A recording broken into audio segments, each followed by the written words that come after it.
all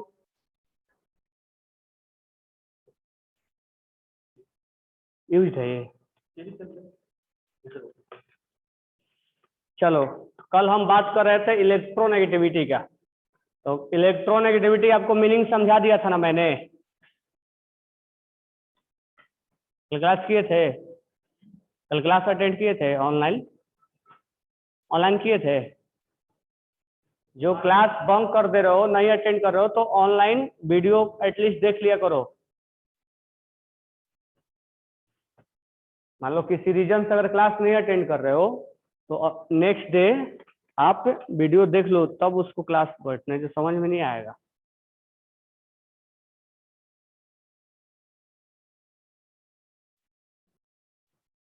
चलो, तो हम कल आपको इलेक्ट्रोनेगेटिविटी का मीनिंग समझाया था। तो मुझे बताओ किस एलिमेंट का इलेक्ट्रोनेगेटिविटी सबसे ज्यादा होता है? Which element has highest electronegativity? Chlorine का। उसके बाद किसका होता है? After fluorine. आफ्टर फ्लोरीन किसका होता है? ऑक्सीजन का। कल लिखवाया था ना, फोन कॉल है। फर्स्ट फोर एलिमेंट कौन है? Phone call, FONCL। Fluorine, oxygen, nitrogen, fluorine. ठीक है। तो जो इलेक्ट्रोनेगेटिविटी का वैल्यू होता है, लिख लो, सबसे ज्यादा फ्लोरीन का होता है, और फ्लोरीन का इलेक्ट्रोनेगेटिविटी लगभग 4 के बराबर होता है। 4 electronegativity of fluorine is approx 4। और जो ऑक्सीजन का होता है, ऑक्सीजन का होता है लगभग 3.5 के आसपास।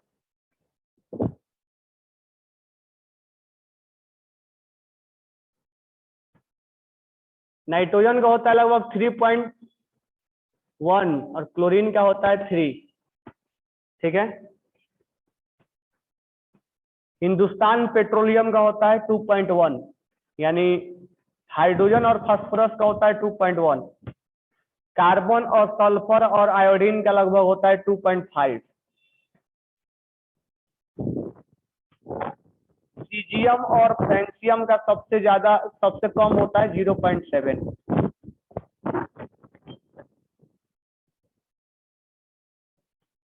तो सबसे हाईएस्ट इलेक्ट्रोनेगेटिविटी किसका होता है? हाँ, इधर बैठो। कल क्लास अटेंड किए थे, बता दे। सबसे हाईएस्ट इलेक्ट्रोनेगेटिविटी किसका होता है? बैठो। हाईएस्ट इलेक्ट्रोनेगेटिविटी किसका होता है? फ्लोरीन का। उसके बाद ऑक्सीजन, उसके बाद नाइट्रोजन, उसके बाद क्लोरीन। कल याद करवाया था ना, फोन कॉल है। तो आज मैं वैल्यू लिखवा रहा हूँ। क्लोरीन का इलेक्ट्रोनेगेटिविटी का वैल्यू कितना होता है? 4। ऑक्सीजन का कितना होता है? 3.5। नाइट्रोजन का कितना होता है? 3.1। फ्लोरीन का कितना होता है? 3। और हाइड्रोजन और फास्फोरस का, यानी हिंदुस्तान पेट्रोलियम का वैल्यू कितना होगा? 2.1। कार्बन और सल्फर और आयोडीन का वैल्यू कितना होगा? 2.5। सीजियम और फ्रेंसियम का वैल्यू कितना होगा? 0.7। तो हाईएस्ट इलेक्ट्रोनेगेटिविटी जो होता है, हाईएस्ट इलेक्ट्रोनेगेटिविटी वो होता है फ्लोरीन का।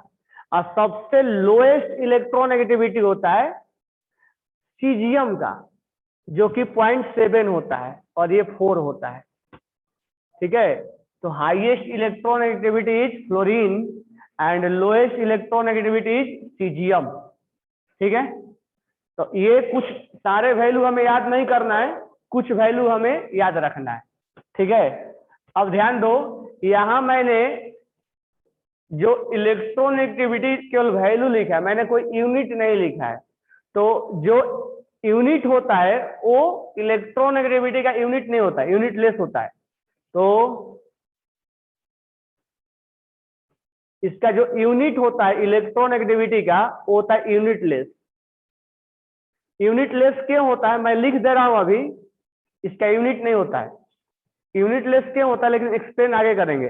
ये एक रिलेटिव वैल्यू होता है। It is a reference value, reference value.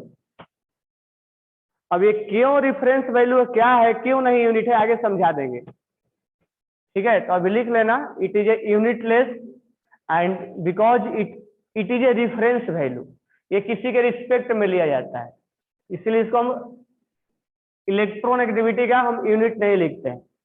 Next point पे हम आते हैं, कंपेयर कैसे करें, how to compare, compare of electronegativity. तो देखो, जितना ज्यादा फोर्स ऑफ अट्रैक्शन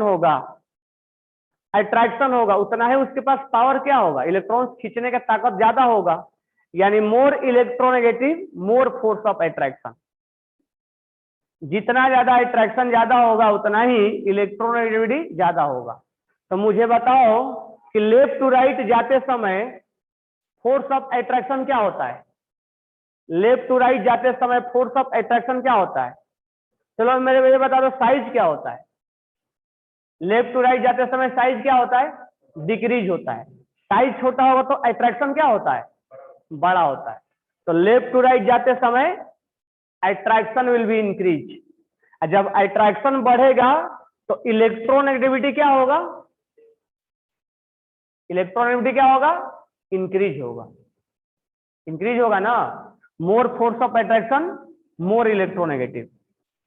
तो अगर हम बात करें lithium, beryllium, boron, carbon, nitrogen, oxygen, fluorine, तो मुझे बताओ सबसे ज्यादा इलेक्ट्रोनेगेटिविटी किसका होगा, तो left to right electronegativity will be increase, कोई डाउट नहीं है ना, क्योंकि साइज घट रहा है, साइज डिक्रीज होने से फोर्स ऑफ अट्रैक्शन बढ़ेगा, अट्रैक्शन बढ़ेगा तो इलेक्ट्रोनेगेटिविटी बढ़ेगा।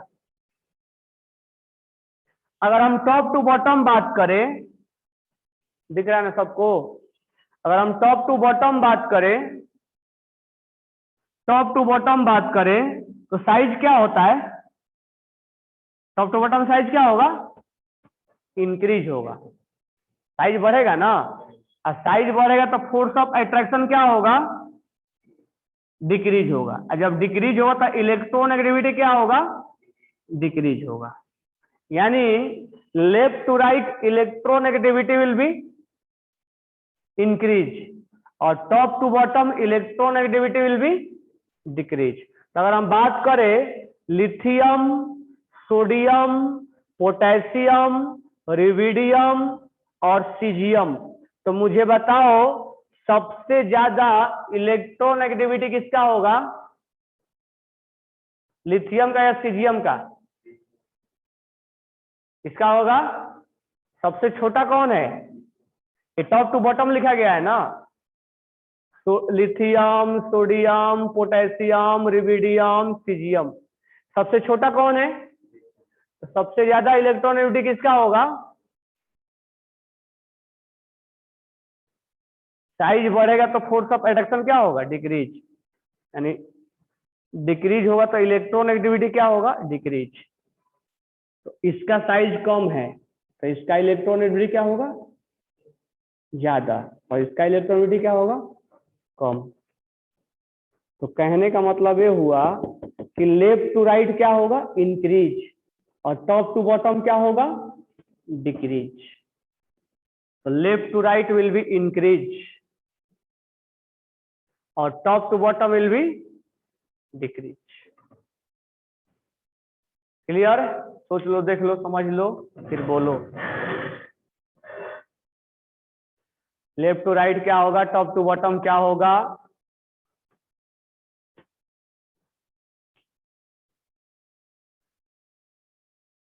साइज याद करो कि लेफ्ट टू राइट साइज क्या होता है, लेफ्ट टू राइट साइज क्या होता है, डिक्रीज होता है। तो डिक्रीज होने से फोर्स ऑफ अट्रैक्शन क्या होगा, जितना छोटा होगा ना उतना ही अट्रैक्शन ज्यादा होता है। तो साइज घटने से अट्रैक्शन बढ़ता है, और जितना अट्रैक्शन बढ़ेगा उसके पास शेयर्ड पेयर्ड इलेक्ट्रॉन को अट्रैक्ट करने का पावर ज्यादा होगा।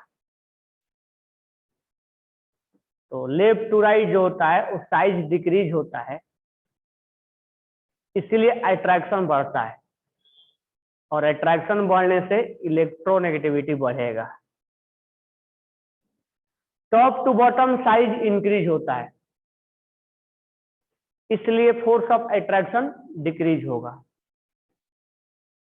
क्योंकि ज्यादा बड़ा साइज होगा तो डिक्रीज होगा, और जब ये डिक्रीज होगा तो इलेक्ट्रोनेगेटिविटी भी डिक्रीज होगा, क्योंकि इनवर्सली प्रोपोर्शनल है दोनों।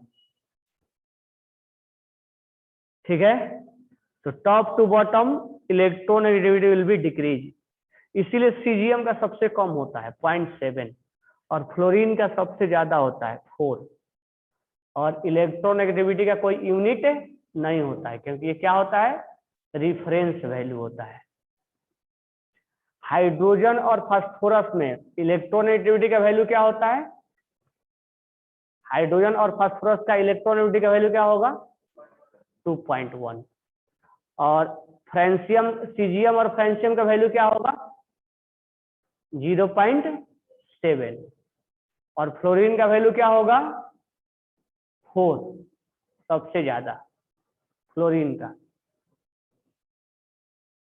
ये वैल्यू सब लिखो सारे, फिर हम आगे बात करते हैं।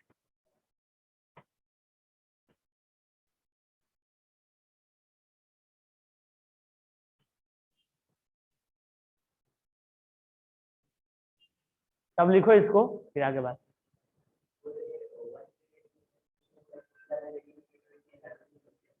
किसका, किसमें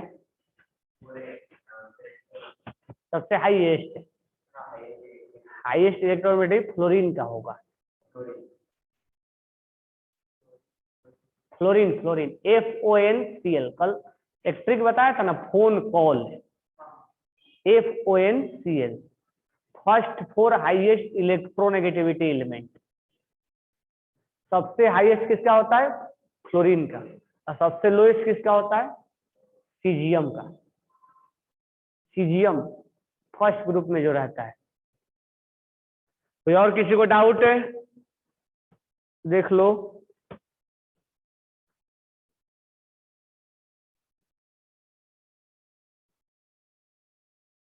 पूरे पीरियोडिक टेबल में हाईएस्ट इलेक्ट्रोनेगेटिविटी फ्लोरीन और lowest electronegativity caesium. Left to right electronegativity will be increase, और टॉप टू बॉटम डिक्रीज होगा ना। हिंदुस्तान पेट्रोलियम HP, HP का कितना होता है, 2.1। हाइड्रोजन और फास्फोरस,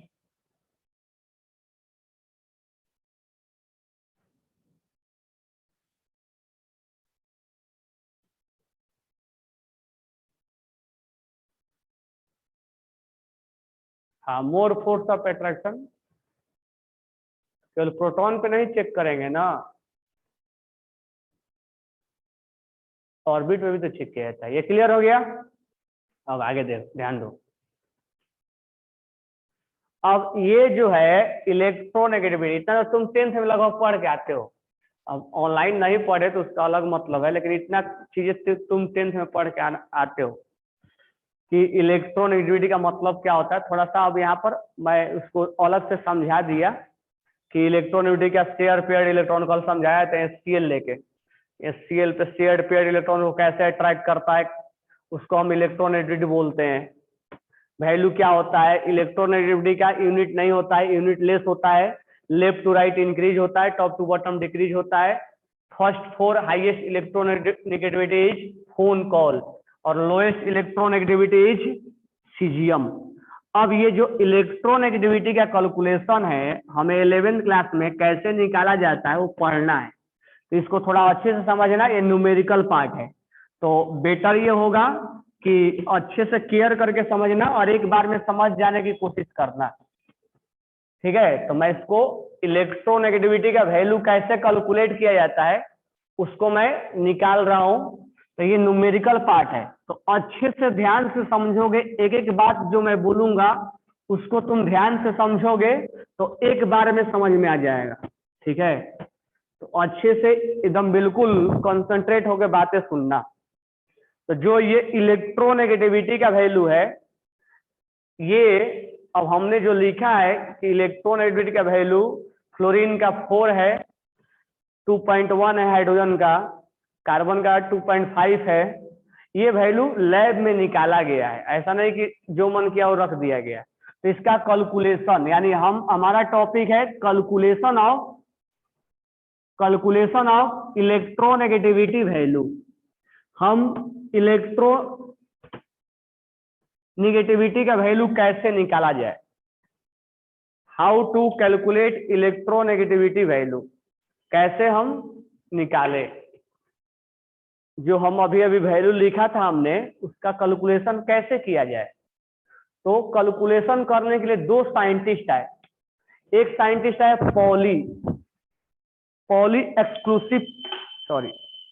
पॉली स्केल जिसको हम बोलते हैं। एक साइंटिस्ट है पॉली स्केल,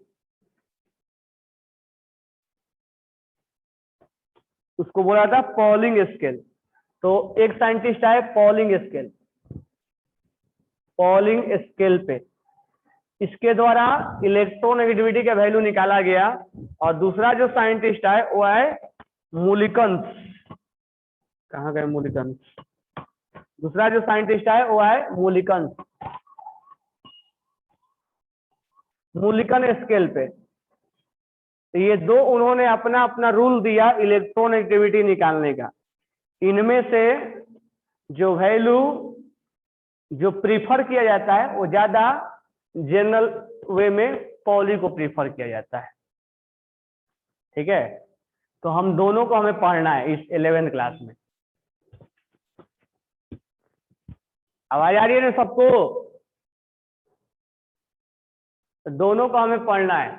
ठीक है, तो हम पहला स्टार्ट करते हैं पॉली स्केल। तो अच्छे से दिमाग लगाए, कंसंट्रेट होकर सुनना। तो पॉली स्केल, पहले ये चीज समझ में आ गया ना कि हम पढ़ क्या रहे हैं, क्या पढ़ रहे हैं? हम क्या पढ़ रहे हैं? पॉलिंग स्केल तो पढ़ रहे हैं। पॉलिंग स्केल में क्या बताया जाता है? पढ़ क्या रहे हैं कि जो इलेक्ट्रोनेगेटिविटी का वैल्यू निकाला जाता है, उस इलेक्ट्रोनेगेटिविटी का जो वैल्यू, जैसे कार्बन फ्लोरीन का 4 आ गया, वो वैल्यू कैसे निकाला जाए? 4 पॉलिंग स्केल पे कैसे आता है? तो उसके लिए तुम्हें न्यूमेरिकल्स यहाँ दिया जाएगा और कुछ डेटा होना चाहिए, मतलब ये चीजें। तो उसके लिए देखो कैसे निकाला जाएगा। तो हम यहां लिखेंगे इलेक्ट्रोनेगेटिविटी ऑफ ए। ये एक्स ए हमने लिखा है। एक्स ए का मतलब हुआ हमने उस एलिमेंट का इलेक्ट्रोनेगेटिविटी लेना है जिसका कैलकुलेट करना है। एक्स ए बोले तो उस एलिमेंट का इलेक्ट्रोनेगेटिविटी लेना है जिसका हमें कैलकुलेट करना है। आवाज आ रही है ना सबको? हमें उस एलिमेंट का इलेक्ट्रोनेगेटिविटी लेना है जिसका हमें इलेक्ट्रोनेगेटिविटी कैलकुलेट करना, फाइंड आउट करना है। माइनस एक्स बी बोले तो हमें यहां पर हाइड्रोजन का इलेक्ट्रोनेगेटिविटी लिया जाता है। तो ये बी के जगह हमें हाइड्रोजन लिख भी सकते हैं। तो ए लिखो या हाइड्रोजन, यानी कि पॉलिंग ने हाइड्रोजन एटम को रिफरेंस माना है। उसने बोला है कि किसी का इलेक्ट्रोनेगेटिविटी हाइड्रोजन के कंपेयर में कितना है। यानी ये भी एक क्वेश्चन पूछा जाता है कि पॉलिंग स्केल में जो पॉली साइंटिस्ट थे वो किस एटम को रिफरेंस माना, यानी उसके रिलेटिव में, विथ रिस्पेक्ट टू। तो hydrogen atom is reference atom. यानी पॉलिंग ने हाइड्रोजन को पहले एक रिफरेंस मान लिया। अब जैसे रिफरेंस का मतलब ये हो गया कि हम बोल रहे हैं कि तुम्हारा जो मार्क्स आया उसके मार्क्स का 4 टाइम्स आ गया, 4 टाइम्स आया या 5 टाइम्स आया, तो हम तुम्हारा मार्क्स पहले जाने तब ना कि तुम्हारा मार्क्स 20 आया तो उसका मार्क्स 80 आया, तो हम बोले कि उसका मार्क्स इसके मार्क्स का 4 गुना है। तो तुम क्या बन गए? रिफरेंस, यानी तुमसे हम कंपेयर करवा रहे हैं उसका, यानी तुम हमारा एक बेस बन गए। यानी हम अगर बोल रहे हैं कि उसका मार्क्स इससे डबल आया तो तुम बेस बन गए हो। जैसे रोड पे गाड़ियां चल रही है तो हम बोलते हैं कि उसका स्पीड इससे डबल है, तो ये जो इसके से डबल है ये बेस बन गया। जैसे उसका एज इससे डबल है तो इसका एज जो है बेस बन गया। तो इसी तरह से इलेक्ट्रोनेगेटिविटी में ये बोला गया कि इसका इलेक्ट्रोनेगेटिविटी इतना है, यानी वो हाइड्रोजन से कंपेयर किया गया कि हाइड्रोजन के कंपेयर में कितना है। तो पूरे एलिमेंट में पॉलिंग ने क्या किया, कंपेयर करते समय हाइड्रोजन को एक रेफरेंस माना, एक बेस माना, तो उसी को बोला जाता है कि ये बेस है। अगर मैं बोलूं कि तुम्हारा जो मार्क्स है उसका मार्क्स 4 गुना आया तुम्हारे से, तो मान लो तुम्हारा मार्क्स 20 आया और उसका मार्क्स 80 आया, तो मैं क्या कर रहा हूं? कंपेयर करवा रहा हूं, रिलेटिव देख रहा हूं, विथ रिस्पेक्ट टू यू। तो ऊपर भी मार्क्स और नीचे भी मार्क्स, तो मार्क्स से मार्क्स क्या हो जाएगा? कैंसिल। तो 4 गुना आया, 4 टाइम्स आया। क्या 4 टाइम्स का तुम यूनिट लिखोगे? नहीं। तो कभी भी किसी से जब कंपेयर करवाया जाता है, जैसे हम बोले कि बाइक जा रहा है, इसका बाइक की स्पीड उससे बाइक से 4 गुना है, 4 टाइम्स है, तो तुम ये बोलोगे 4 टाइम्स किलोमीटर पर आवर है? नहीं ना, 4 टाइम्स बोलोगे। वहां यूनिट तुम क्या कर दोगे? गायब कर दोगे, क्योंकि 80 किलोमीटर पर आवर और 20 किलोमीटर पर आवर, तो ये पर आवर से पर आवर क्या हो जाएगा? कैंसिल। इसीलिए इसका यूनिट नहीं होता, यूनिट लेस होता है। तो electronegativity value is unit less because it is a reference value, it is a compare. ये कंपेरिजन किया जा रहा है हाइड्रोजन के रिस्पेक्ट में क्या है। तो पॉलिंग ने हाइड्रोजन को एक रेफरेंस एटम लिया कि इसके रिस्पेक्ट में बताया जाए, ठीक है, और ये यूनिटलेस होता है। ये क्या होता है? यूनिटलेस होता है, ठीक है। Hydrogen is a base element जिससे सबका कंपेयर किया गया है, ठीक है। तो hydrogen atom is a reference atom, that's why जो भी इलेक्ट्रोनेगेटिविटी का वैल्यू आता है वो क्या आता है? यूनिट लेस आता है, उसका यूनिट नहीं लेते हैं। बातें क्लियर हो गई? अब आओ पॉलिंग स्केल ने कैसे निकाला था, ये 2 बातें क्लियर हो गई ना। अब पॉलिंग स्केल का फॉर्मूला पे आओ तो ध्यान से सुनो। जिस एलिमेंट का निकालना होता है उसको हम एक्स ए लिखते हैं और यहाँ लिखते हैं minus x H. X H का मतलब हुआ इलेक्ट्रोनेगेटिविटी ऑफ हाइड्रोजन। तो मैं यहां लिखते चल रहा हूं, एक्स ए बोले तो electronegativity of an unknown element. Unknown नहीं बोल सकते हो तो नोन तो होगा ही, लेकिन उसका इलेक्ट्रोनेगेटिविटी नहीं मालूम है। तो इलेक्ट्रोनेगेटिविटी ऑफ एन एलिमेंट, उस एलिमेंट का हम लेते हैं जिसका हमें फाइंड आउट करना होता है, और एक्स बी के जगह पर हम लेते हैं एक्स एच, यानी इलेक्ट्रोनेगेटिविटी ऑफ हाइड्रोजन लेते हैं जिसका वैल्यू होता है 2.1, यानी तुम यहाँ 2.1 भी लिख सकते हो। ये एक्स ए मतलब इलेक्ट्रोनेगेटिविटी ऑफ एलिमेंट जिसका हम निकालना है, इक्वल टू यहां लेते हैं 0.208, 0.208 रूट अंडर डेल्टा लेते हैं। डेल्टा कैसे कैलकुलेट किया जाएगा हम आगे बात करते हैं। ये वैल्यू तब हम लेते हैं जब हमारा इस डेल्टा का value kilo joule per mole में हो। हमें मत सोचना कि इलेक्ट्रोनेगेटिविटी का यूनिट लिया जा रहा है, डेल्टा का वैल्यू किसमें है? किलो जूल पर मोल में। वो क्वेश्चन में दिया जाएगा, अभी डेल्टा में बता रहा हूं व्हाट इज डेल्टा। अगर ये वैल्यू किलो कैलोरी में है, सॉरी ये वैल्यू किलो कैलोरी में है तब लिया जाता है।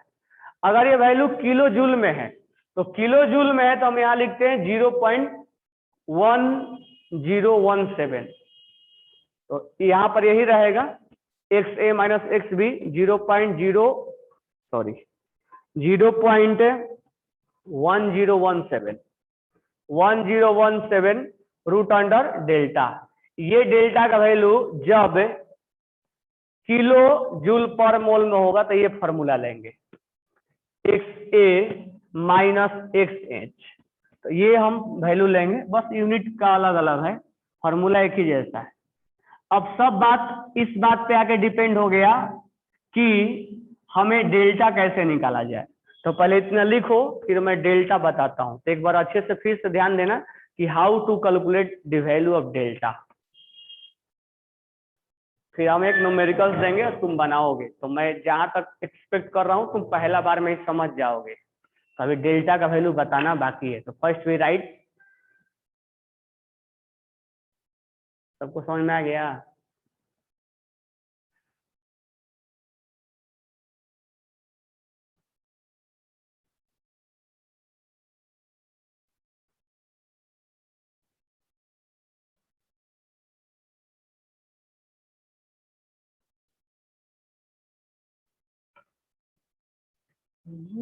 आ रही है ना?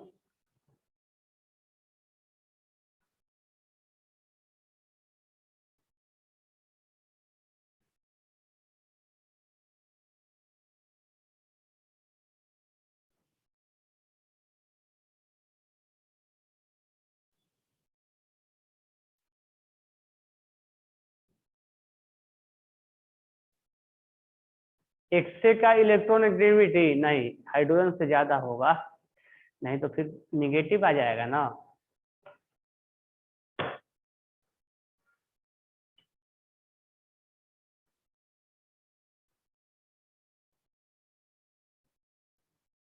यानी एक्से का वैल्यू उस एलिमेंट का पुट करेंगे जिसका इलेक्ट्रॉनिटी ज्यादा हो।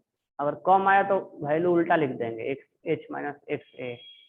कुल मिला के वैल्यू निगेटिव नहीं आना चाहिए, पॉजिटिव आना चाहिए।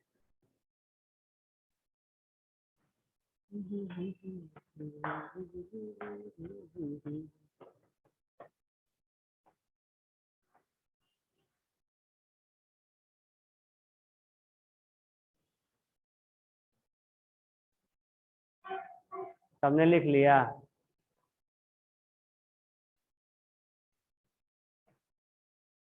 होमवर्क बना रहे हो तुम लोग?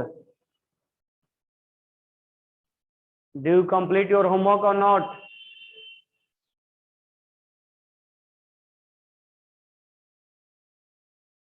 नहीं बना के लाओगे तो बुखार छुड़ा देंगे, पहले बता रहे हैं। ताप मारते मारते ताप ला देंगे।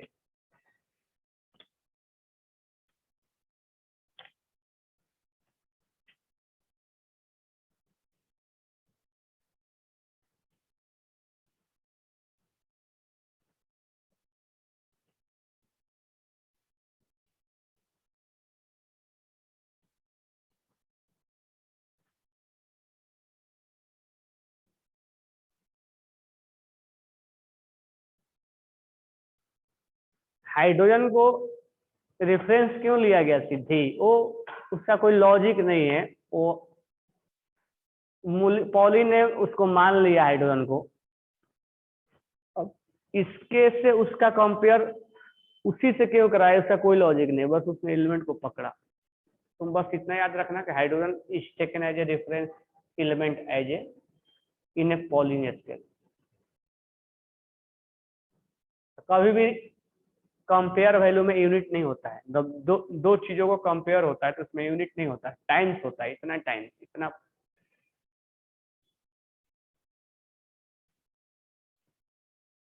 हाइड्रोजन का इलेक्ट्रॉन नेगेटिविटी कितना होता है? हम्म हम्म तो ये वाला जो फॉर्मूला है ना, तो इस केस में थोड़ा सा समझना। यहाँ पर हम जिस एलिमेंट का पूछेगा ना, तो ये मान के चलना है कि एक्स ए का इलेक्ट्रॉन एक्टिविटी एक्स एच से ज्यादा है। ठीक है? अगर कहीं कम हुआ तो क्या करेंगे, तो बाद में बात करेंगे। यहाँ इलेक्ट्रॉन एक्टिविटी एक्स ए का ज्यादा है, क्योंकि वैल्यू नेगेटिव नहीं आना चाहिए। नेगेटिव आ गया तो पूरा ये खराब कर देगा ये। यहाँ पर इसका इलेक्ट्रॉन एक्टिविटी ज्यादा है और इसका कम है। और मान लो इसका ज्यादा हो गया, इसका कम हो गया, तो उल्टा कर देंगे, वो आगे बताएंगे। फाइंड आउट नेगेटिव गधेड़े। निगेटिव आएगा तो ये वैल्यू निगेटिव होगा, ये कभी वैल्यू निगेटिव हो सकता है? रूट अंडर का वैल्यू कभी निगेटिव होता है? निगेटिव होता है, निगेटिव कैसे हो जाएगा? इक्वल टू में है तो ये निगेटिव होगा, ये पॉजिटिव होगा।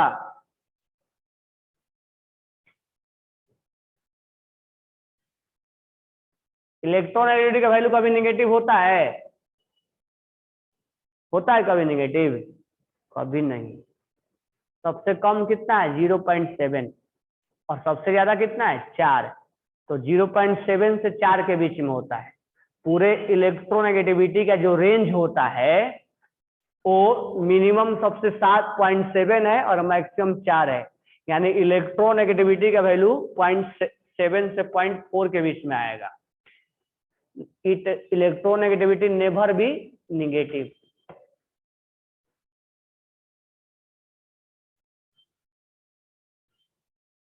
इतना समझ में आ गया? आगे बताऊं? जब लिख रहे हो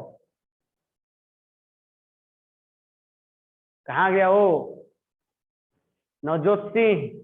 खाना खा के सो रहे हो क्या? ईसा जादव, योगिता निकम, निहारिका रोहन।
लिख लिए?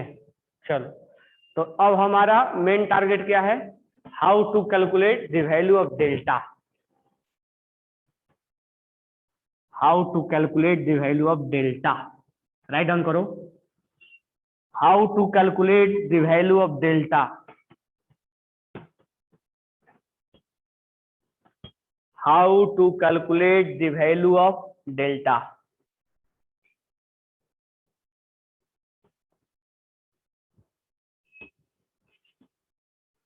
लिखना डेल्टा इक्वल टू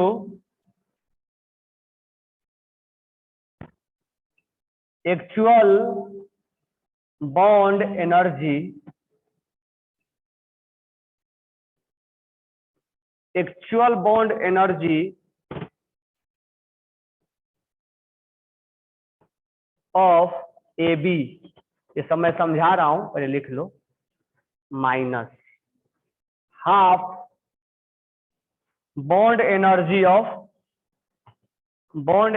ऑफ, मैं बी क्यों लिख रहा हूं, बॉन्ड एनर्जी ऑफ ए और A plus bond energy of B और बी। पहले लिख लो फिर समझाते हैं।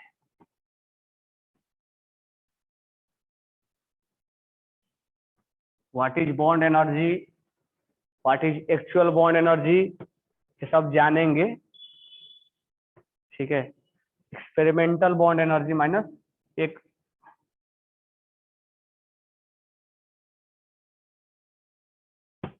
Experimental bond energy minus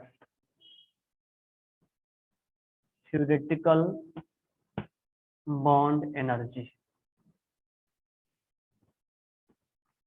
first we write, then मैं तुम्हें एग्जाम्पल से समझाता हूं। ठीक है,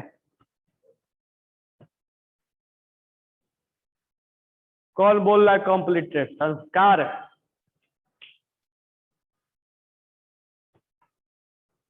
दिमाग ठीक नहीं है क्या तुम्हारा?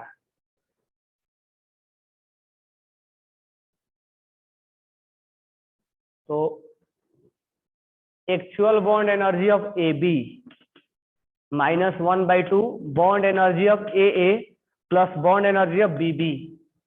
बी बी मतलब वो वाला बी बी नहीं,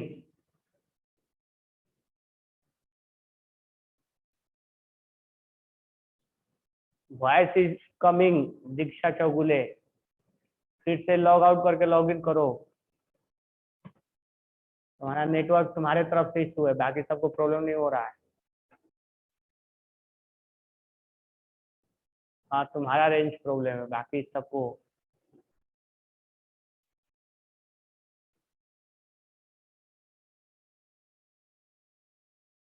या 5 मिनट पहले बोले थे क्या?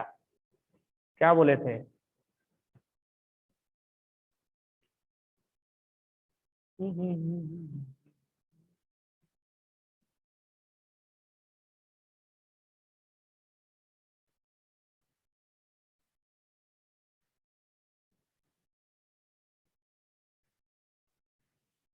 अच्छा चलो ये लिख लिए, actual bond energy -1/2 bond energy of A A minus B B. तो मैं इसको अब तुम्हें एक न्यूमेरिकल से समझाने की कोशिश कर रहा हूँ। ए ए क्या है, बी बी क्या है, और बॉन्ड एनर्जी क्या है, व्हाट इज बॉन्ड एनर्जी। तो मैं इस एक क्वेश्चन से मैं तुम्हें न्यूमेरिकल समझाने की कोशिश कर रहा हूँ, और मैं आशा करता हूँ कि तुम उस न्यूमेरिकल्स को समझ जाओगे और डेल्टा का वैल्यू तुम आसानी से कैलकुलेट करके वैल्यू पुट कर सकते हो। तो now we will start one numerical. एक हम न्यूमेरिकल्स लेते हैं और उसी में भी समझा देंगे कि व्हाट इज बॉन्ड एनर्जी और how to calculate bond energy. तो try done question, bond energy of H2, bond energy of H2 Cl2 and HCl, bond energy of H2Cl2 and HCl are respectively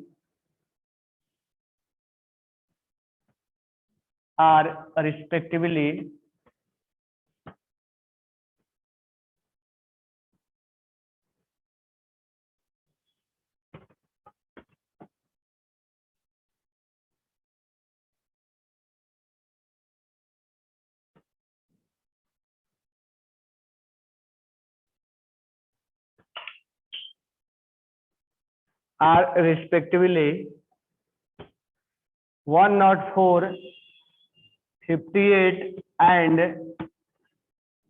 100 kilocalorie per mole. Calculate electronegativity of chlorine on Pauling scale.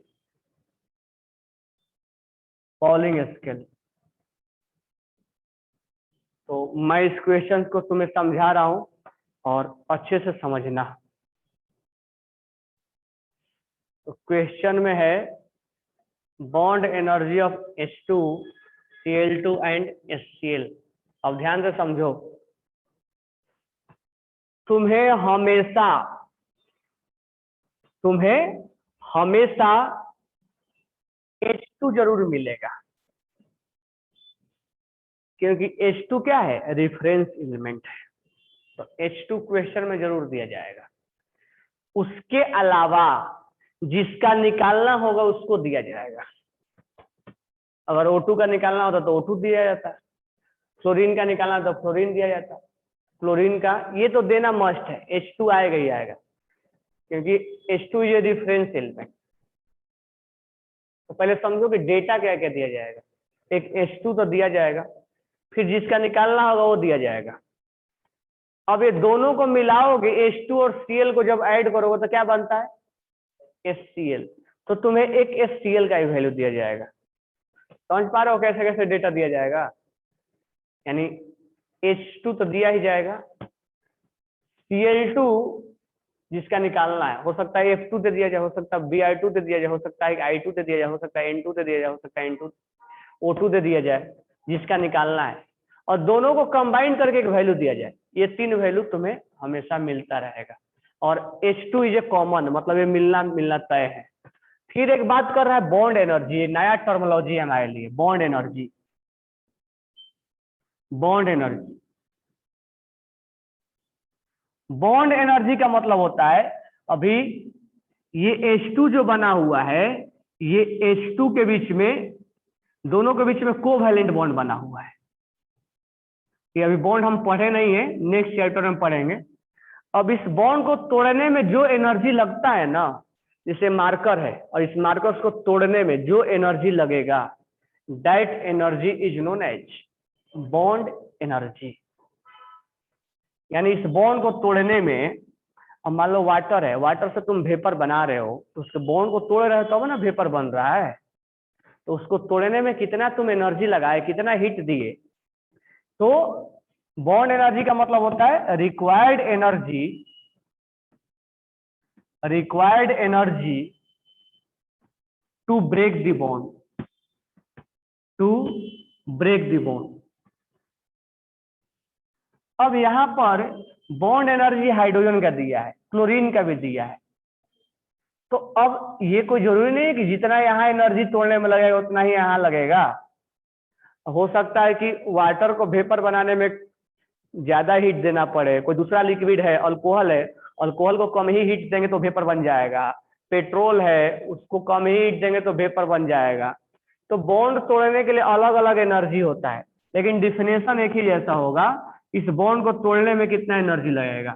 तो chlorine के bond को तोड़ने में दिया गया energy, HCl के bond को तोड़ने में, यहाँ HCl है, तो HCl के लिए यहाँ पर बॉन्ड तोड़ने में कितना एनर्जी लगा, तो required energy to break the bond, required energy to break the bond. अब यहाँ पर वैल्यू दिया है, कितना दिया है 104, यहाँ कितना दिया है 58, और यहाँ कितना दिया है 100। अब देखो ये वैल्यू जो है किलो कैलोरी में दिया है, यानी एक चीज तो क्लियर हो गया कि हमारे को पॉली स्केल वाला जो किलो कैलोरी वाला फॉर्मूला वो लगाना है, किलो जूल वाला नहीं लगाना है, यानी 0.208 वाला लेना है वैल्यू। तो ये हमें यहाँ तक मुझे लग रहा है कि तुम्हें बॉन्ड एनर्जी में कोई प्रॉब्लम नहीं होना चाहिए कि बॉन्ड एनर्जी कैसे डिफाइन करते हैं, यहाँ तक किसी को डाउट नहीं होना चाहिए। तो इसमें बॉन्ड में ज्यादा लगा, इसको कम लगा, इसमें थोड़ा और ज्यादा लगा है। अब ध्यान दो, जो हम वैल्यू यहाँ पर लिख रहे थे पॉली स्केल में XA माइनस XH, तो देखो जिसका निकालना है ना उसको A बोला गया है, ये A है, इक्वल टू क्या लिखते थे 0.208 रूट अंडर डेल्टा लिखते थे। अब पहले ए को समझो, ए का मतलब वो हुआ जिसका निकालना, मैं लिखवाया था ना, एक्स ए बोले तो इलेक्ट्रोनेगेटिविटी ऑफ वो एलिमेंट जिसका निकालना है। तो हमें यहाँ पर क्वेश्चन में क्या पूछा है, इलेक्ट्रोनेगेटिविटी क्लोरीन का क्या होगा, क्लोरीन का निकालना है, तो यहाँ आपको जिसका निकालना है वो लिखोगे, माइनस इलेक्ट्रोनेगेटिविटी ऑफ हाइड्रोजन क्या होता है, ये तो हम पहले से जानते हैं ना 2.1, क्वेश्चन में नहीं दिया है फिर भी हमें कोई प्रॉब्लम नहीं है, इलेक्ट्रोनेगेटिविटी ऑफ हाइड्रोजन होता है 2.1। अब 2.1 हमेशा लोगे क्योंकि ये रिफरेंस एलिमेंट, अब दिमाग में आएगा सर इसको कैसे कैलकुलेट किया गया है, तो इसलिए तो रेफरेंस लिया गया है, इसको मान लिया गया है, ठीक है। तो सर इसको कैसे कैलकुलेट किया गया, रेफरेंस लिया गया है, बिना लिए कैसे हो पाएगा 0.208। अब आ गया बात रूट अंडर डेल्टा। अब यहां तक तुम्हें समझ में आ गया होगा, अब जो भी हमारा काम करना है वो डेल्टा पे करना है, तो इतना पहले लिख लो, फिर डेल्टा का कैलकुलेशन बताता हूँ कि हाउ टू कैलकुलेट डेल्टा।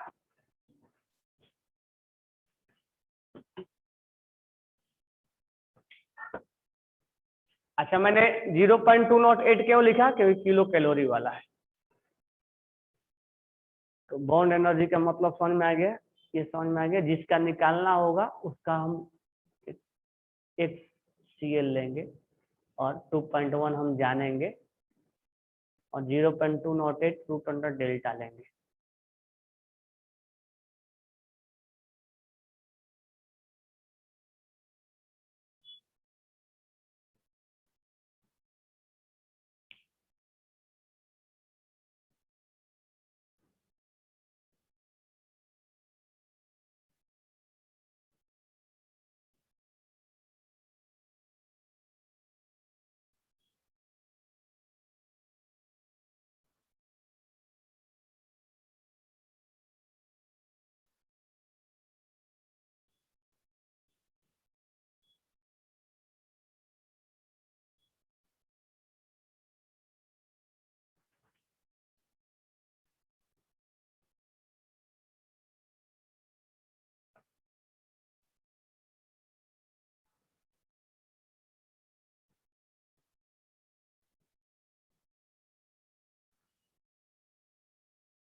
सबने लिख लिया? अब ध्यान दो, अब हमारा जो मेन टारगेट है वो है डेल्टा का वैल्यू कैलकुलेट करना। अगर डेल्टा कैलकुलेट कर लिए तो वैल्यू पुट कर देंगे, आ जाएगा। तो ध्यान से समझो how to calculate delta.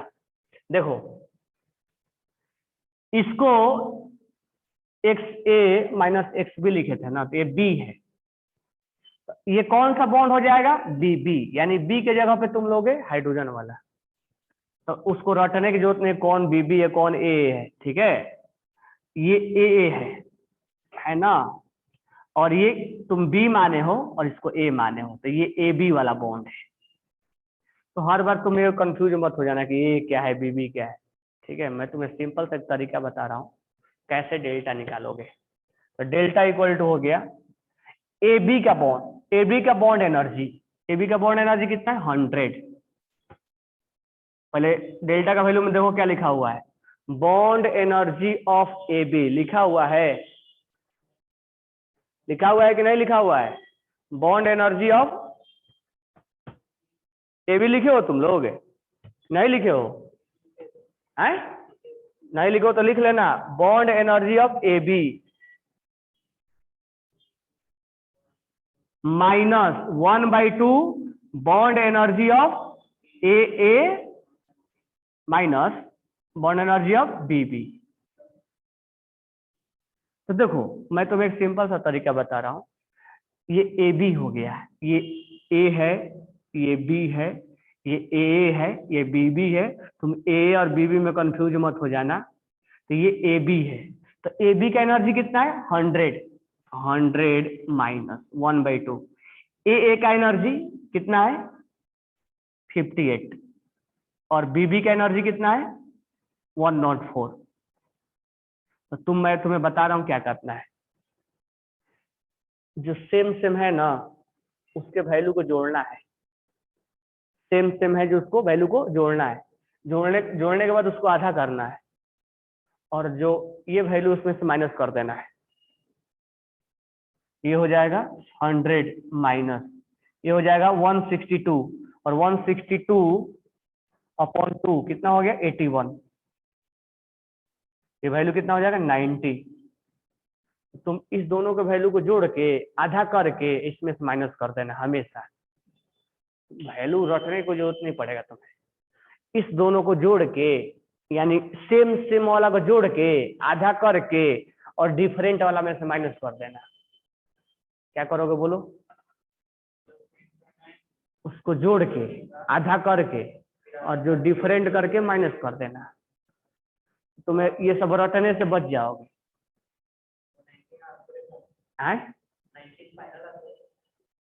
Delta का वैल्यू है इलेक्ट्रॉन 19 आता है, 0.7 होता है। हाँ बी हमेशा हाइड्रोजन रहेगा, रेफरेंस एलिमेंट हाइड्रोजन ही है ना।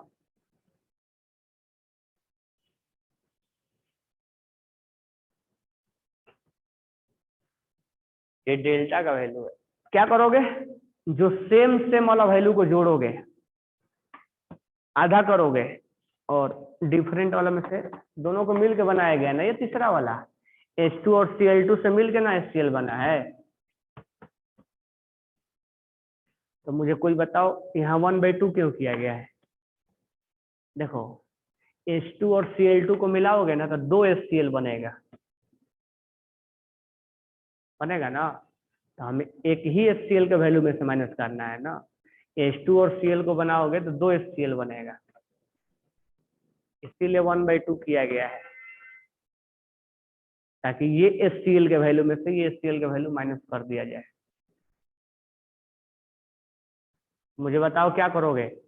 सेम सेम वैल्यू को ऐड करोगे, हाफ करोगे और इसमें से माइनस कर दोगे।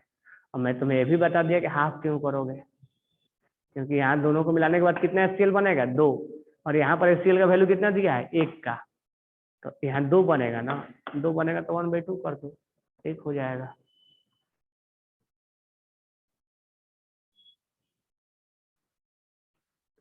क्या करोगे? सेम सेम वैल्यू को ऐड करोगे, आधा करोगे और डिफरेंट वाला में से माइनस कर दोगे। ये क्या आ गया? 19। सबने लिख लिया? सबने लिखा कि नहीं लिखा? अब तुम्हें आगे हमने राइट डाउन कर लिया ना, तो ये हमने डेल्टा का वैल्यू निकाल लिया। अब आते हैं फिर से फॉर्मूले पे। फॉर्मूला क्या था? Electron negativity of chlorine -2.1 equal to 0.208 और रूट अंडर डेल्टा। डेल्टा का वैल्यू क्या है? 19। तो तुम्हें क्वेश्चन में 19 का रूट अंडर दिया जाएगा, ऐसा नहीं कि नहीं दिया जाएगा, आपको दिया जाएगा, तो आपको घबराने की जरूरत नहीं है। XCl -2.1 इक्वल टू 0.208 और रूट अंडर 19 का वैल्यू होता है 4.3598। तो ये इसका वैल्यू होता है। तो ये आपको घबराने की बात नहीं है कि सर हमें नहीं याद है, दिया जाता है आपको। क्वेश्चन यहाँ नीट और जेई में आपसे कैलकुलेशन नहीं पूछता, आपसे कंसेप्ट पूछता है। XCl -2.1 इसको मल्टीप्लाई करोगे, ये after multiplication it will become 0.9 और ये इधर जाएगा, XCl इक्वल टू हो जाएगा 0.9 प्लस 2.1, ये आ जाएगा 3। तो इलेक्ट्रोनेगेटिविटी ऑफ क्लोरीन कितना आ गया? 3 आ गया।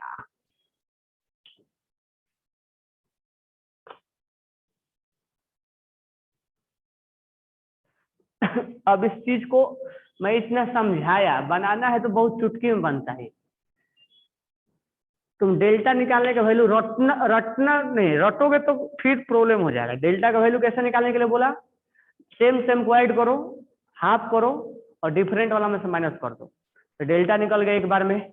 ये तो हम जानते ही हैं, ये हम जानते हैं, ये डायरेक्ट, यानी यहाँ पर तुम डायरेक्ट आ सकते हो। जो उतना हमने लिखने की तुल तगाड़ हमें नहीं है, उतना लिखना है हमें कि तामझाम नहीं करना है, डायरेक्ट तुम यहाँ पर आके कर सकते हो।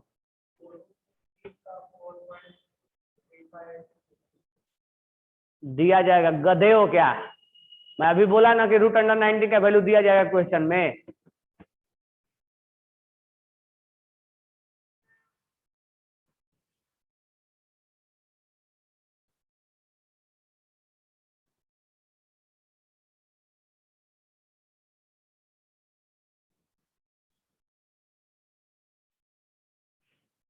यहाँ पॉइंट है,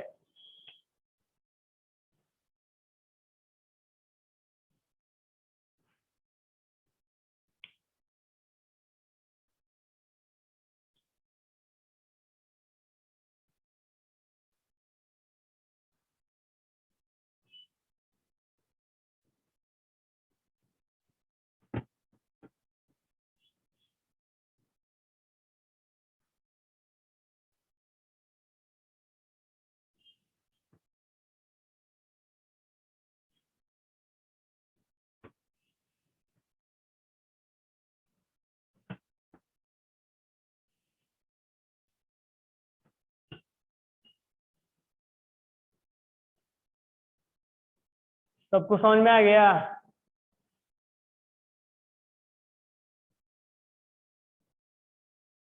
चलो, मेरे को भी कम से कम खुशी हुआ कि एक बार में तुम समझ। तो पता नहीं सर, 11 के बच्चों को बताने पर लगता है क्या बता रहे हैं, न्यूमेरिकल ये क्या है।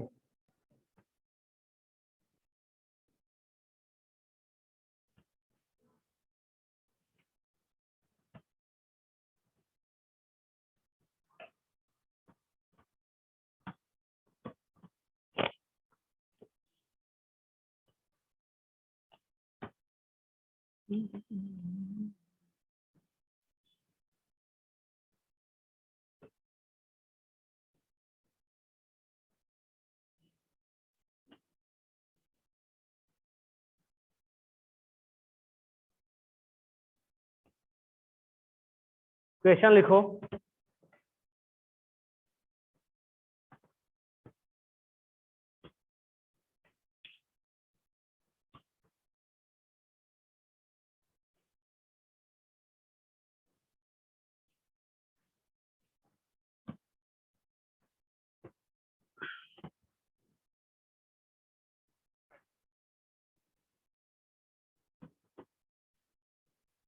Write down question.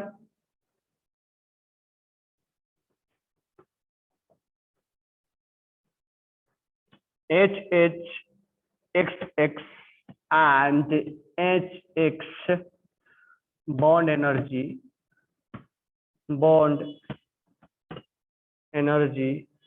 are 104 kilocalorie per mole, 60 kilocalorie per mole and 101 kilocalorie per mole. Assuming electronegativity of hydrogen is 2.1, find electronegativity of X, or given root under 19 equal to 4.36. Option है 3.5, 3, 4, 2.5. ABCD लिख लो, नहीं तो 3 बोलोगे 2 बोलोगे तो मुझे लगेगा कि तुम बोल क्या रहे हो, इलेक्ट्रोनेगेटिविटी बोल रहे हो, क्या बोल रहे हो.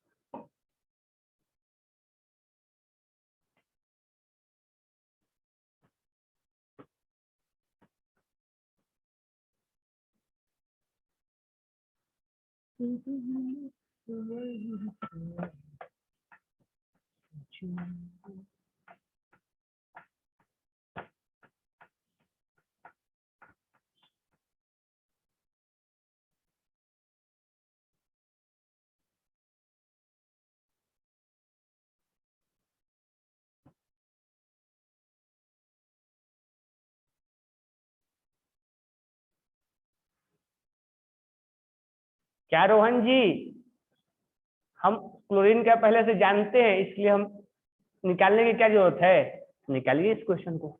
एक्स का भी जानते हो क्या तुम? आपसे क्वेश्चन ऐसे पूछ लेगा ना जी. क्वेश्चन बनाने वाला पागल थोड़े है. क्वेश्चन बनाने वाला तुमसे बोल के थोड़े लिखेगा क्लोरीन का बताओ. एक्स बोल देगा, एक्स अननोन है, अब ढूंढते रहो, बनाते रहो.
हाँ, तो अभी तक 4-5 आंसर आ गया है. पहला आंसर है सिद्धिका, निहारिका का, अर्कज का और श्रिया माली का, और आया है ईसा यादव का सही.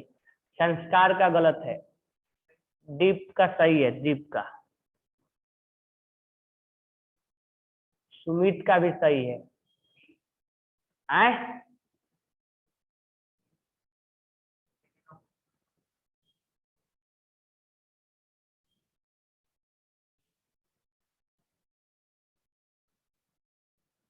अरे तुम लोग ऑप्शन बोलना काय बोल रहे. इसका आंसर सही है बी. बी इज करेक्ट है.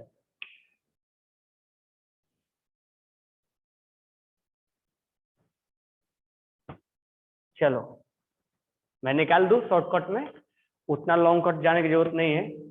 हम पहले डेल्टा निकाल लेंगे. डेल्टा इक्वल टू हो जाएगा ये सेम और ये डिफरेंट. डिफरेंट के वैल्यू में से सेम वाले वैल्यू को ऐड करके डिवाइड करके माइनस कर दो, क्या रटने की जरूरत है।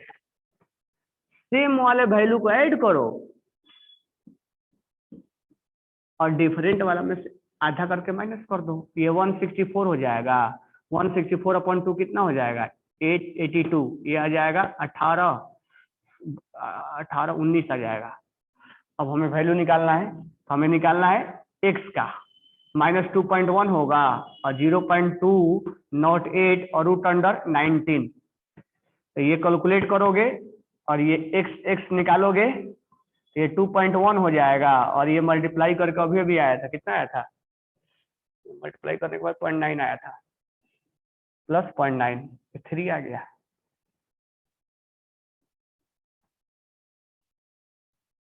तो रटोगे तो कहाँ से होगा? क्या भी बताया था, डेल्टा कैसे निकाला जाता है? ए और बी करते रह जाओगे, ए है बी भी है, इसके वैल्यू को ऐड करो, आधा करो और डिफरेंट वाला में से जो दोनों को मिला के बनाया गया है उसमें से माइनस कर दो, डेल्टा निकल जाएगा। डेल्टा का वैल्यू उठा के पुट कर दो, आंसर आई गला, वैल्यू पुट करो, आंसर आई गया। चलो ओके, तो कल हम नेक्स्ट क्लास में बताएंगे आपको मूल्यांकन स्केल। गलती से किलो जूल वाला ले लिए थे, गलती से निगेटिव भी मिलता है, तो आप होमवर्क बना के लाइएगा, ठीक है। नेक्स्ट क्लास में मूल्यांकन स्केल पढ़ाएगा और मैं आशा कर रहा हूं कि पॉली वाला आपको समझ में आ गया होगा। होमवर्क में आपका radius, ionisation enthalpy, electron gain enthalpy है। हाँ, एटॉमिक रेडियस, आयोनाइजेशन एंथैल्पी और इलेक्ट्रॉन एफिनिटी।